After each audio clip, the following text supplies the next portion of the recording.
What's good, y'all? Welcome back to Inside the Red Zone. I'm your host, MJ, and today we'll be grading all 32 NFL teams in the National Football League.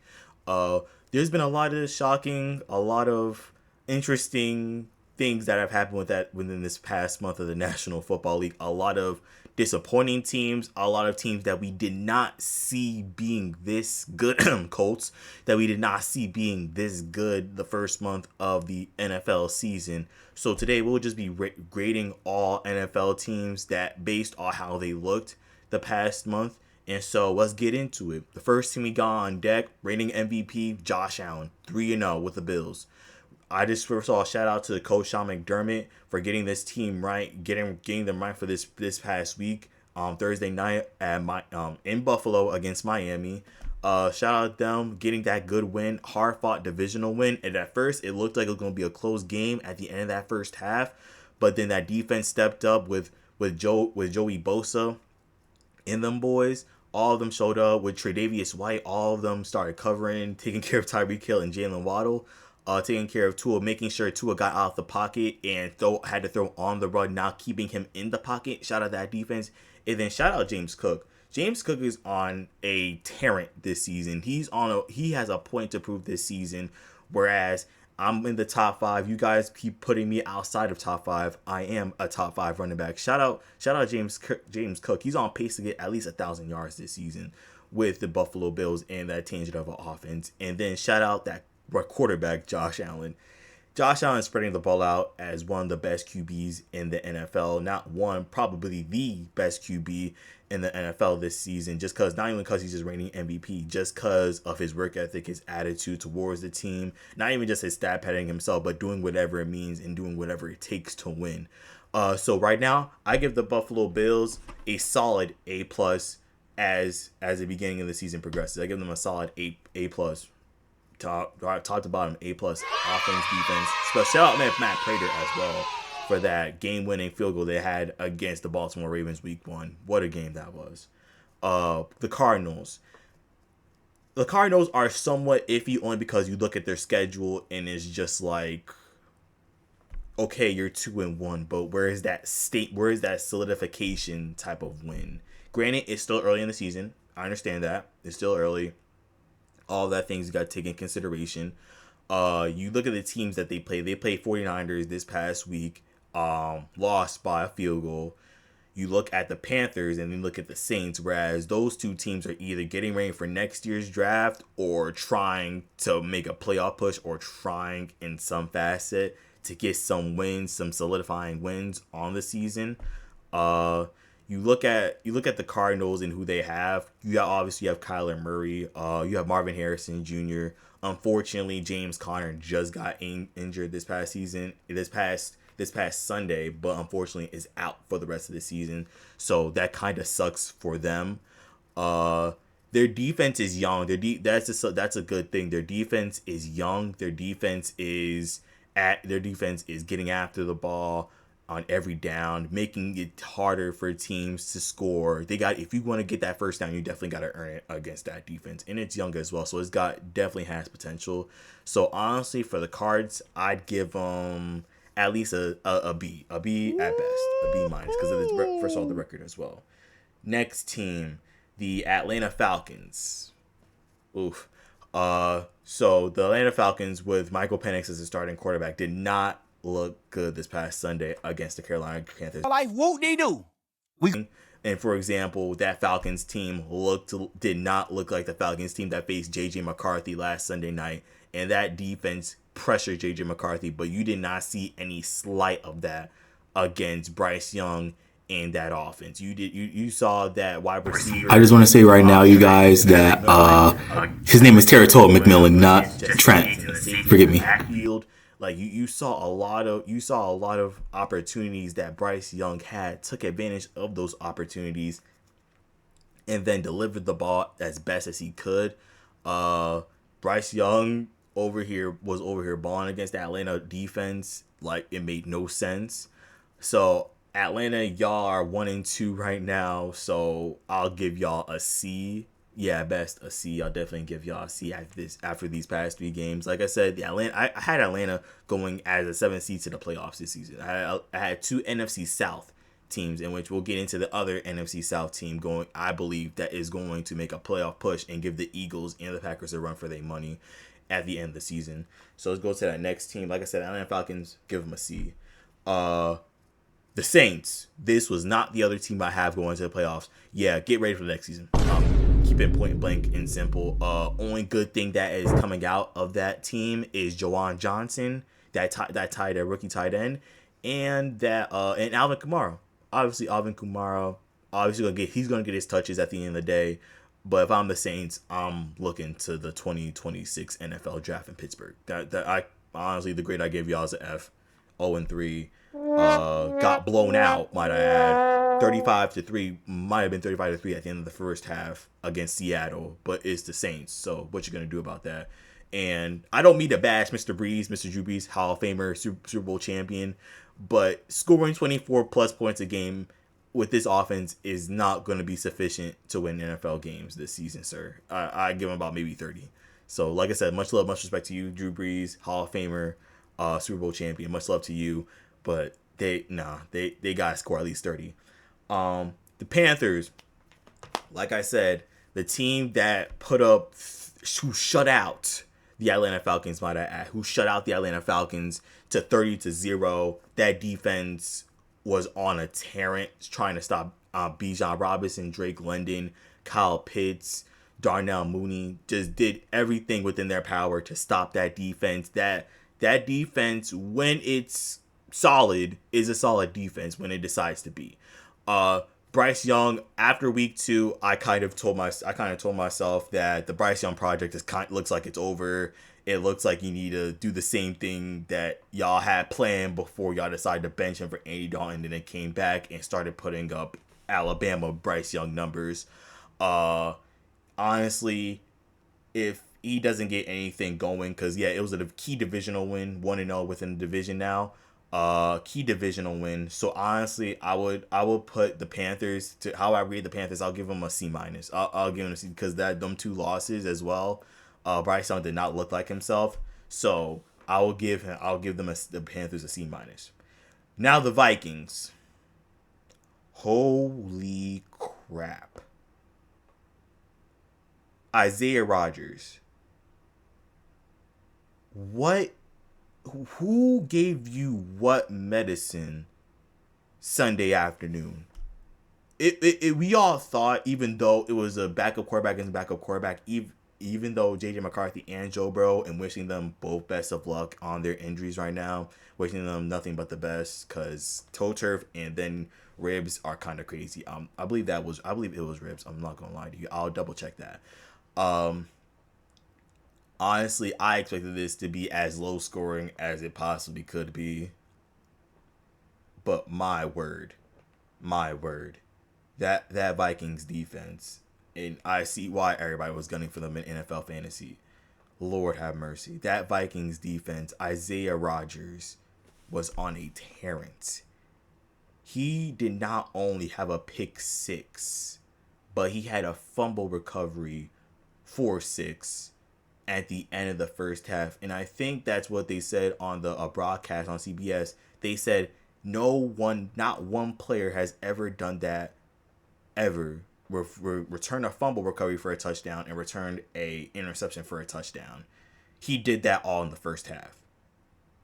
The Vikings decimated in every way, shape, or form against Drake Browning and the Bengals, and the Joe Burrow-less Bengals. So honestly, I don't put that loss on Jake Browning, only because it's his first start since, I want to say, last year when Joe Burrow got hurt. No, Joe Burrow didn't get hurt last year. The year prior. I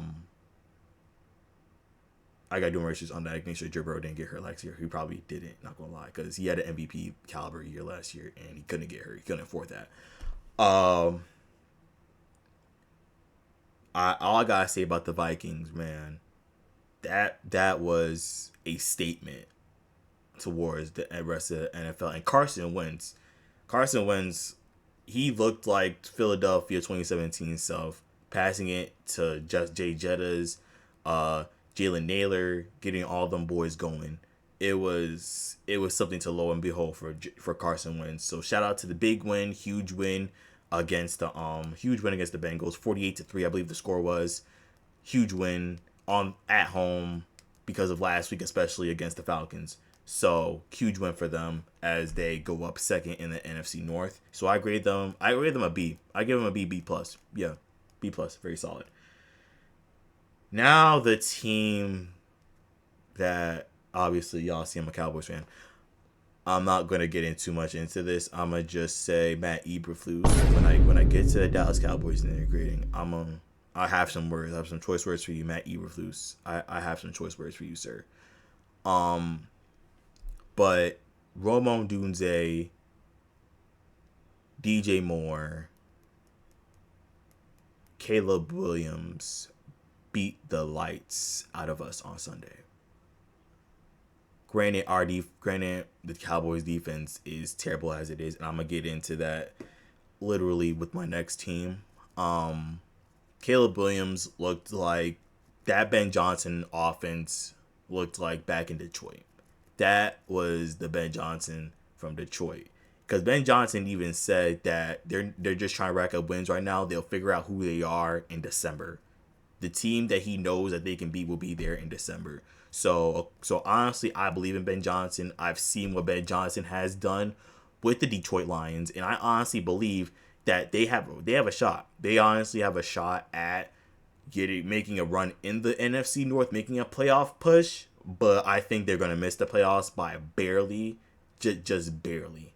So I think that right now I give the Bears B minus, no, C plus. I give the Bears a C plus. The Dallas Cowboys.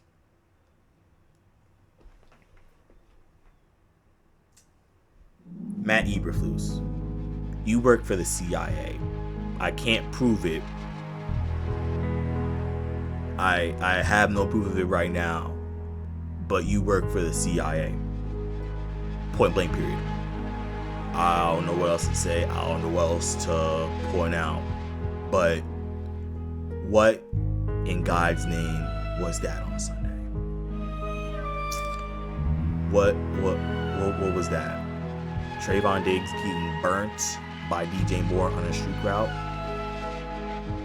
Missing tackles? Not getting our man? Every time Caleb Williams went downfield for a pass, I panicked. Because that's how bad this defense is. I don't know what you need to do. I don't know what Shady needs to tell you. But that was your former team on Sunday. Me personally, if that team saw fit to get rid of me, I'm going in there guns a-blazing. I'm pressuring Caleb Williams 100% of snaps. I'm coaching this defense like I've never coached before. Because this team, they decided they gave up on me and decided that this new coach, this new offensive coordinator from Detroit decided for themselves that, you know what, it's time to get rid of Matt Eberflus. And then Jerry Jones has the audacity to pick up Matt Eberflus like he's Aaron Glenn. Like he's Robert Saleh. I'm not going to waste no more time talking about this team because that's for another video about how I feel about the 2025-2026 Dallas Cowboys. That maybe a later on down the line video. Not going to lie. But how can I rank this Dallas Cowboys team that allowed the New York Giants to drop 37 on them last week?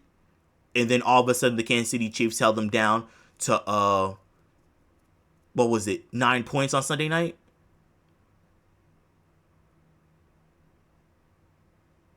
Y'all get a disgusting C minus. Disgusting. Next team. And that's just not even close the amount of rage I've had on Sunday. That's not even close. MCDC, but Detroit, bite your kneecaps off suit. Detroit Lions had a statement win Monday night.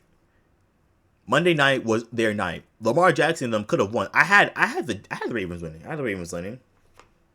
Not by not by Derrick Henry fumbling, not by Lamar making wrong reads.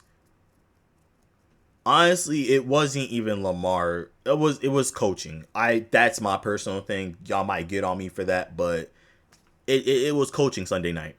Not much Sunday night, Monday night. I know I keep on saying Sunday night. It was coaching Monday night. It was honestly coaching because you knew the Detroit defense had prepared for y'all to run. Why did Zay Flowers only get one target for 6 yards? I might be wrong. I gotta look that up again. But why does Zay Flowers only get one target? And his first target was in the third quarter. That doesn't make any form of sense, John Harbaugh. Why is Mark Andrews,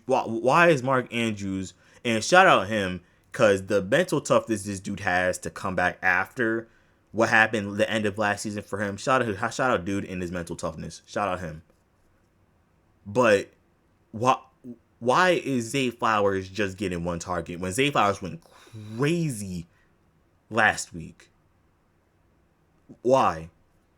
He went crazy last week against the Cleveland Browns. I don't understand. I don't get that. I didn't understand that, John Harbaugh. And I no disrespect to you, you're a former Super Bowl champion. Have 18 years with the Baltimore Ravens. There's honestly no reason why, and everybody blames Lamar. No, I don't blame Lamar. John, Mr. Harbaugh, I blame you, sir. I blame you. Because there's no reason why Lamar's has 2 MVPs, an NFC Championship appearance, but not a Super Bowl appearance. I still blame you for that AFC divisional loss. And I'll get into that in another vid. Yeah, so Ravens right now 1-2. Next week heading into Kansas City. I give y'all right now a B- at best, only because I know that y'all gonna get it cooking and get it going towards the end of the season. Next up, the Los Angeles Rams. I just want to say, shout out Matthew Stafford getting Devontae Adams the ball. Thank you, appreciate you, man. That game against Philadelphia, y'all had it. I ain't even gonna lie about that. Y'all had it. Y'all had that game sealed, delivered, signed, passed off. I saw Philadelphia losing. Maybe a comeback, but I did see them losing. And I'll get into why I believe Jalen Hurts is, why I've been saying and why I know Jalen Hurts is a top 5 QB. And it hurts saying it as a Cowboys fan. It generally hurts saying that as a Cowboys fan. It generally hurts. But the Los Angeles Rams put up their best performance to date. Seeing that Matthew Stafford, Puka Nacua, Kyron Williams, Devontae Adams are clicking on all cylinders. Clicking. All of them are clicking. And that's my team to win the NFC West. The Rams are my team to win the NFC West. Get at least the 3rd or maybe the 2nd seed if the Packers somehow come down towards the end of the season. But I see the Rams getting a playoff spot in the top 4 seedings. So, honestly, the Rams, they're clicking on all cylinders. That defense led by Jarrett Verse, that defense is something to not mess with. That defense had Jalen Hurts and that team against the wall. That team had that defense writhing. So honestly, I'll give the Rams about a B plus, because it wasn't for a blocked kick, they probably would have won the game if it wasn't for a blocked kick. And shout out special teams throughout the NFL, throughout the National Football League. Shout out special teams, because special team coaches, they don't get talked about much, as well as offensive linemen. But when it comes down to it, and making those plays and making the key extra points, those key field goals, when they need it, when they get it, they get it. All right, so I give the Rams about, like I said, B plus, because they're clicking now. When they get to clicking, I think Matthew Stafford can get them to the playoffs. I think so. New York Giants. Y'all almost had me week 2. I'm not gonna lie to you. Y'all almost had me week 2. I refuse to lie about that. Y'all almost had me week 2. Russell Wilson looked like Seattle Seahawks Russ self for a minute. But then I remembered Yeah, I forget. It's the New York Giants. Not everything is meant to be for the New York Giants. Not everything is set in stone for the New York Giants. Until this past Sunday night, which I've been said, the New York Giants are going to show their true selves. Yeah, against our trash defense, obviously Malik Neighbors going to put up numbers on us. Of course, Russell Wilson was going to put up Madden numbers on us. Of course. I wasn't shocked about that.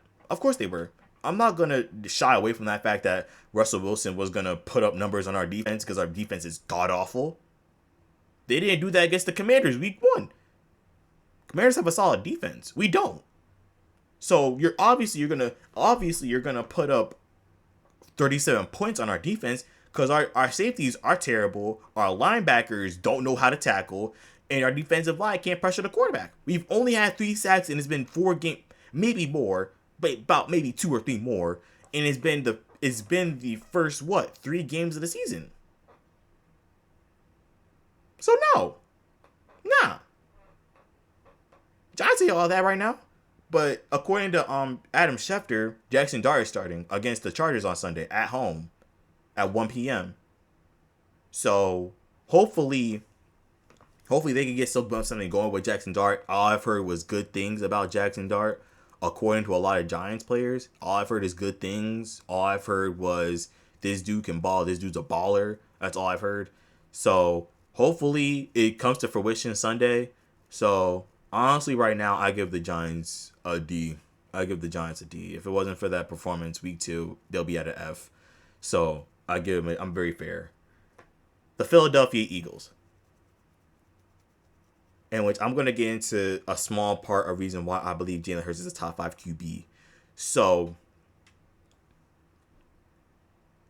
that defense, and I'm always going to start with defense. That defense, it stepped up. That defense stepped up big time in the third and fourth quarter in the second half. Because that defense looked lost the first half. It didn't look lost, but they weren't making the plays that they usually need to make. Against Kansas City, against us, that defense was not ball hawking, was not covering. That defense was a little bit shaky in the first half, and then they came in and started balling. They did their thing. That defense started to show up and show out. And did what they had to do to win, obviously. Especially on that blocked kick at the end of the game. Offense. Jalen Hurts is a top 5 QB. I said it. Hurts is a Cowboys fan, but I said it. Jalen Hurts is a top 5 QB. He's a winner. He's not going to give you 400 yards a game. He's not going to stat pad for you. What he is going to do is win. That's what he is going to do. He doesn't need over 300 yards passing to win. He doesn't. He did it in the Super Bowl against Kansas City.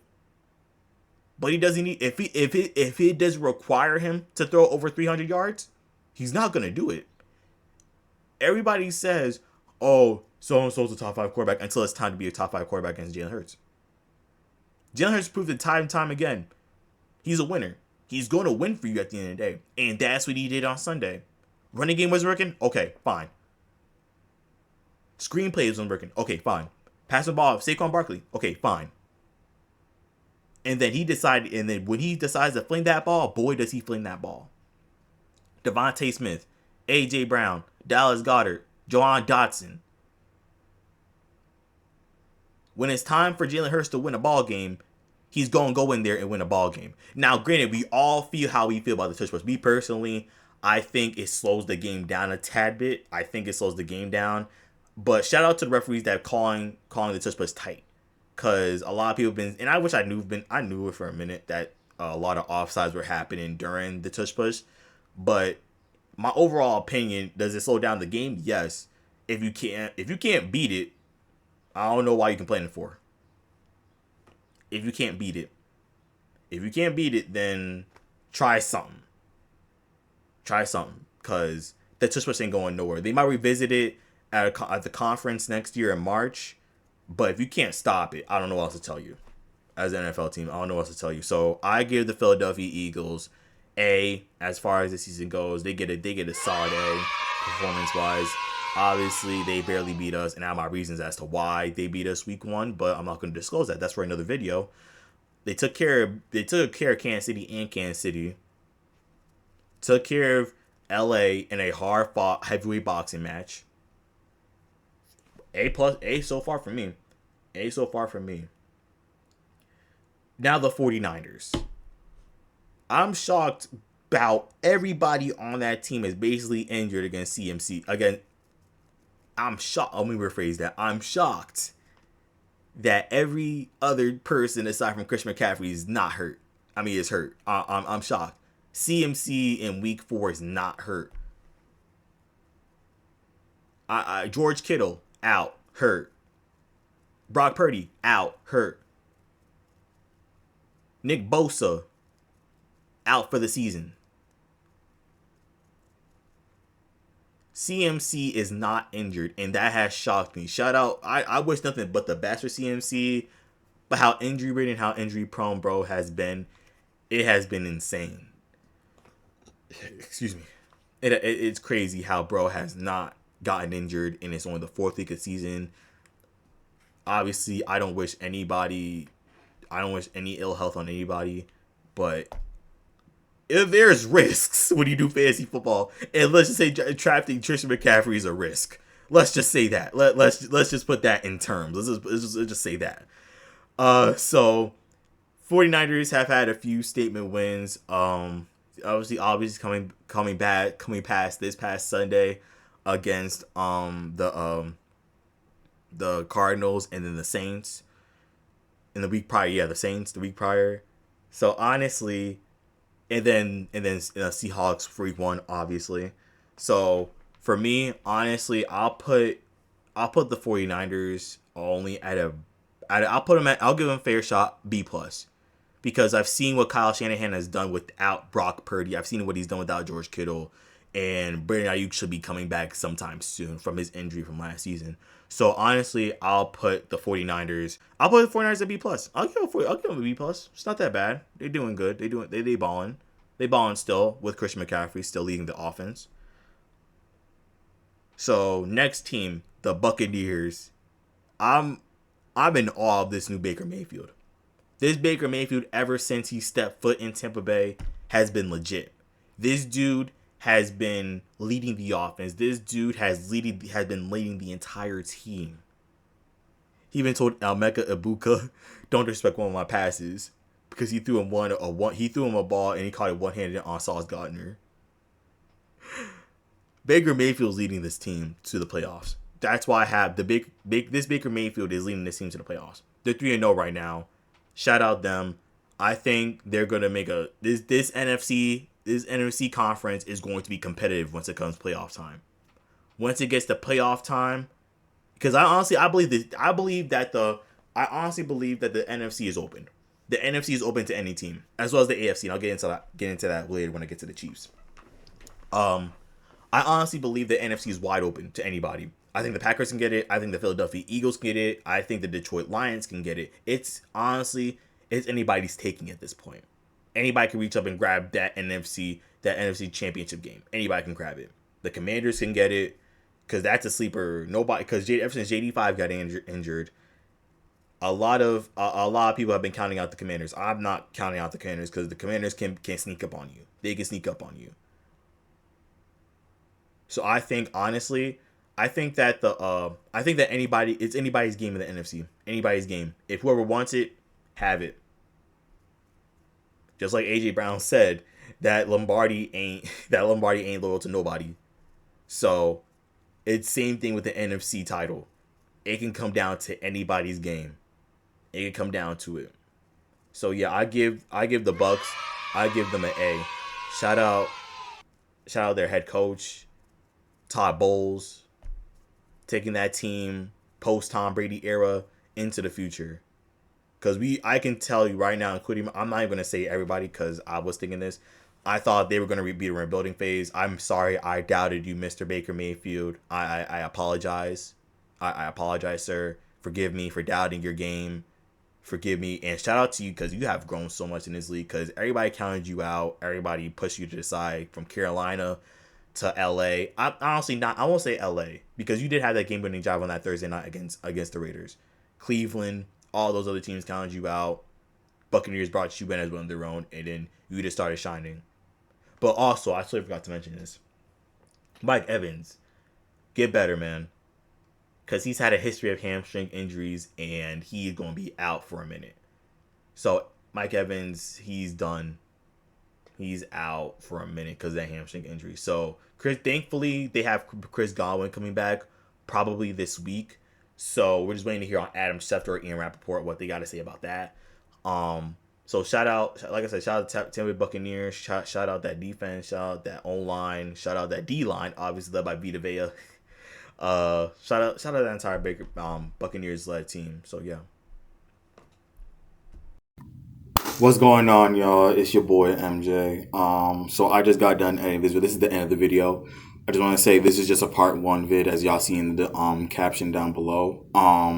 So part two should be dropping before this weekend. Hopefully, I have time to record it. I'll keep you guys updated on my Instagram. If you don't follow me on Instagram, it is down below in the description. Also, follow me on TikTok as well. We're trying to get that up. Twitch is coming soon because a lot of people have asked me about Twitch. We gonna get Twitch going, trust. So this is the end of the video. Obviously, I just want to say thank y'all for the support. Thank y'all for everything that y'all have done. Thank you for the comments, the shares, the likes that y'all gonna get, and the subscriptions as well. So that will definitely mean a lot to me, and the views as well. So appreciate you guys. As well as I just want to say, I want to say thank y'all. Also, this is for copyright reasons. None of this media belongs to me. I'm being so fair about that. None of the media belongs to me. It's just for entertainment purposes, so this video won't get flagged. So yeah, that's it. That's the end of the video. Hope y'all tune in for part two. Let's rock!